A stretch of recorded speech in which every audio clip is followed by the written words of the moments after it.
Hey y'all, it's your girl Tashondarenae. I'm back with another video. In today's video, I'm making shrimp and grits with gravy. So if you would like to see how I do it, please stay tuned. Okay, so to get started, we're gonna make the gravy first, and we're making a sausage and corn gravy.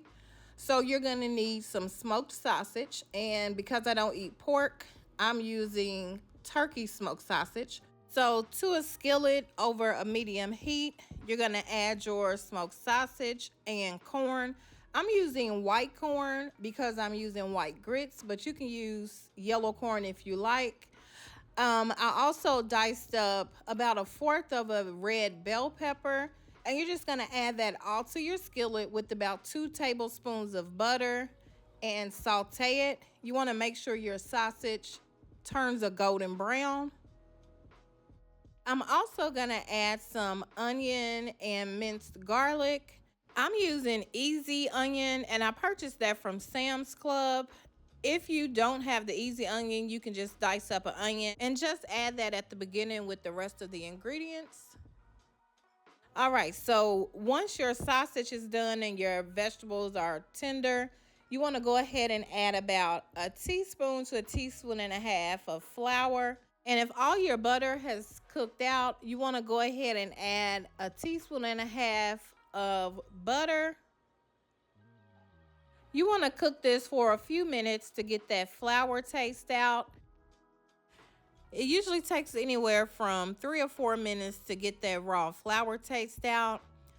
Once it has completely cooked down, you're going to go ahead and add either some chicken broth or water to make the gravy. I'm starting with 1 cup of chicken broth. Now, with you using only 1 cup of chicken broth, it will be really thick, but that's okay because we're going to make a creamy gravy. So we're going to come back and add milk to thin it out. So you're just going to add the chicken broth and mix it all together. And this is what it's going to look like. Once it looks like this, you're going to go ahead and add your milk.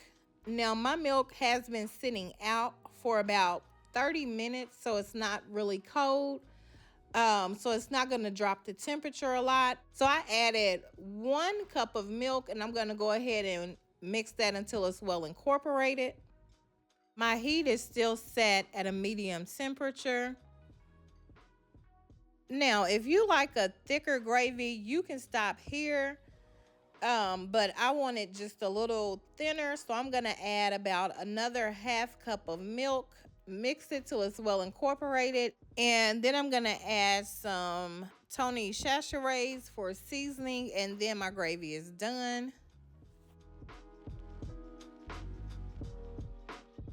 Now I'm gonna make my shrimp, and over a medium heat, I'm just gonna add a couple tablespoons of butter, and then I'm gonna add my shrimp right in the pan, unseasoned. You can season yours prior to putting them in the pan, but I just dumped them on in. And I'm going to use Tony Chachere's and Old Bay seasoning. Also, be sure that you've cleaned and deveined your shrimp prior to putting them in your skillet.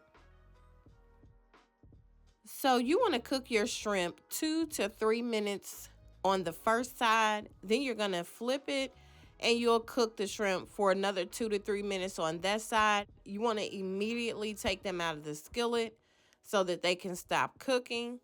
Overcooked shrimp will completely ruin this dish, so you definitely want to adhere to that cooking time. So now that the shrimp is done, we're going to move on to cooking the grits. And grits are really simple to make. I know a lot of people get intimidated, but grits are really simple to make. You're going to start by adding 2 cups of water and 1 cup of milk to a pot. You're also going to add a 1/2 stick of butter.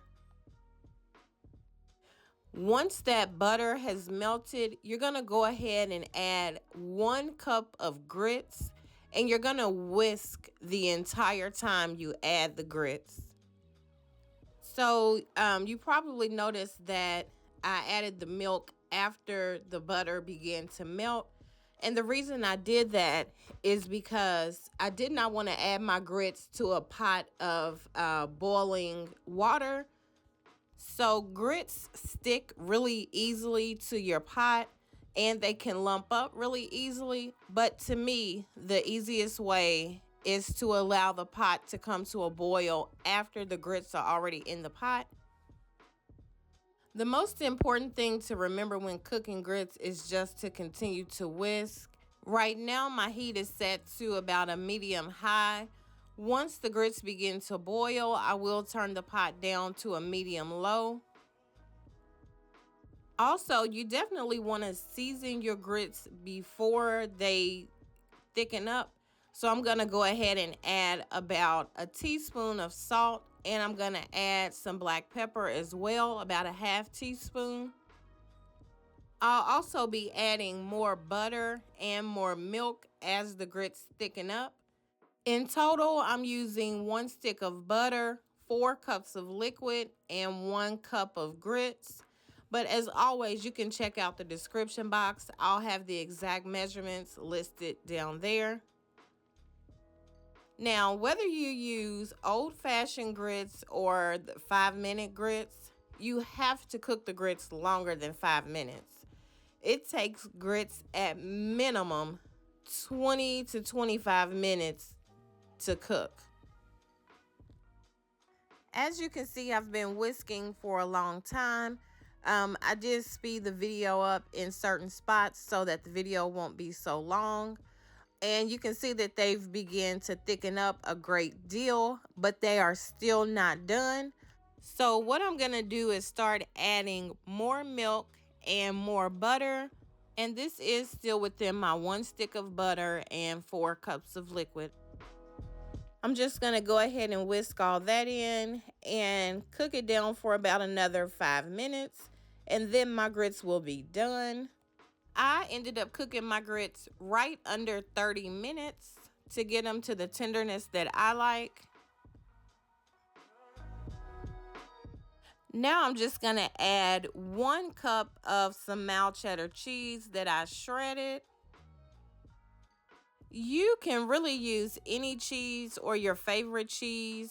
I just happen to love mild cheddar in my grits and it goes well with this dish. So that's why I chose to use the mild cheddar.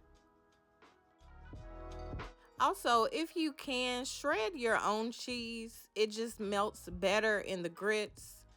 And for some reason, to me, it just tastes better when you're putting it in your grits. So now that everything is done, all you have left to do is plate it up and enjoy. This recipe it's a lot of steps, but it is very, very simple to make, and trust me, it is delicious. I think you really will enjoy it. I hope you've enjoyed watching this video, and I hope you'll give the recipe a try. If you have not already done so, please go ahead and subscribe to my channel. I would love to have you be a part of my YouTube family. Thank you so much for watching and have a great day.